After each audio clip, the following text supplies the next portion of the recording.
Cyber Shadow is a game that was developed by Mechanical Head Games, published by Yacht Club Games, and was released on the PC, Nintendo Switch, PlayStation 4 and 5, as well as the Xbox One, on January 26, 2021. It is a straightforward ninja action game with some Metroidvania elements sprinkled in, and its roots planted deeply in the 8-bit NES's glory days. I had been highly anticipating the release of this game ever since its announcement back in 2019, with its gameplay reminding me of one of my favorite games of all time, Ninja Gaiden for the NES. So, did it live up to my expectations? Well, let's dive in and find out. Cyber Shadow takes place in the apocalyptic wasteland of what was once Mecha City, where the evil Dr. Projan has unleashed an army of synthetic lifeforms upon the world, and he seems to be unstoppable. The only hope the world has left is a lone survivor named Shadow from a clan of ninjas. More of the backstory of what happened to Mecha City and Shadow's clan are revealed bit by bit through cutscenes that reminded me of games like Ninja Gaiden, Vice Project Doom, and Shatterhand. Plus, Dr. Projan himself reminded me a lot of Dr. Wily from the Mega Man games in many different ways. There are also more story elements that can be found from dead bodies and computer terminals that are scattered throughout the game's stages. These really help flesh out some of the characters that Shadow comes across, and also provide some tips to the player for obstacles that they're about to deal with. As the game begins, Shadow can only attack with his sword and jump. However, throughout the game, Shadow will inherit several powers that will make them a force to be reckoned with. These include the ability to throw shurikens, stab their sword downward while in the air, dash, wall slide, wall jump, parry, double jump, charge up attacks, and even upgrade their sword's damage output. Each time I received an upgrade, I had a lot of fun messing around with it to see what the best ways to use it were.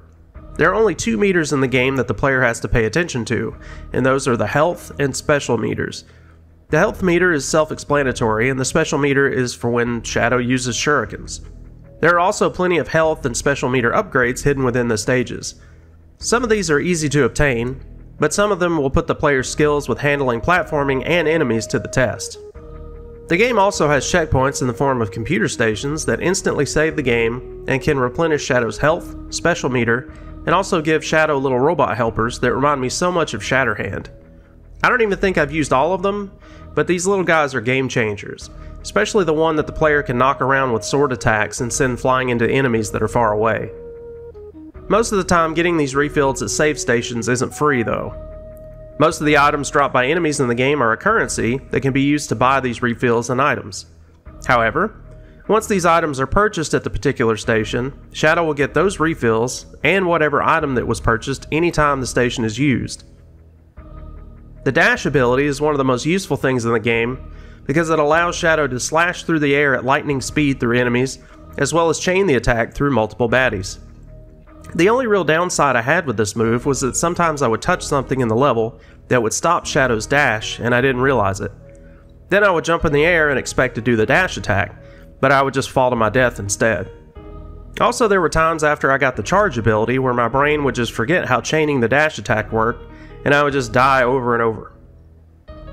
The second most useful ability in my opinion is the parry. Mastering this move will make the player's life so much easier.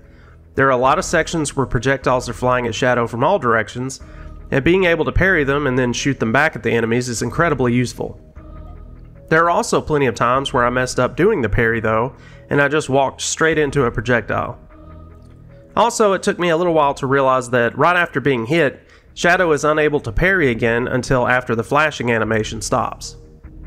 The charge ability allows Shadow to charge sword attacks, makes parry attacks stronger, as well as makes them home in on enemies, and also makes the shuriken attacks turn into explosive kunai. As a result of this, I played the areas of the game after receiving this power much like I played the Mega Man games where the charge ability is available, where my character was charged up pretty much constantly. The gameplay is pretty much always straightforward, but there's little parts peppered in where Shadow needs to get through a room as quickly as possible, or avoid lasers that set off an alarm that summons more enemies as well as turrets.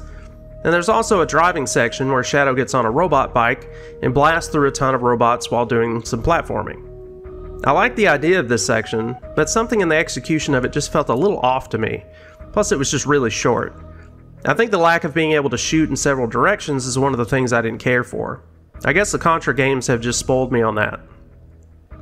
All of the controls in this game are set up so they can be done on an NES controller.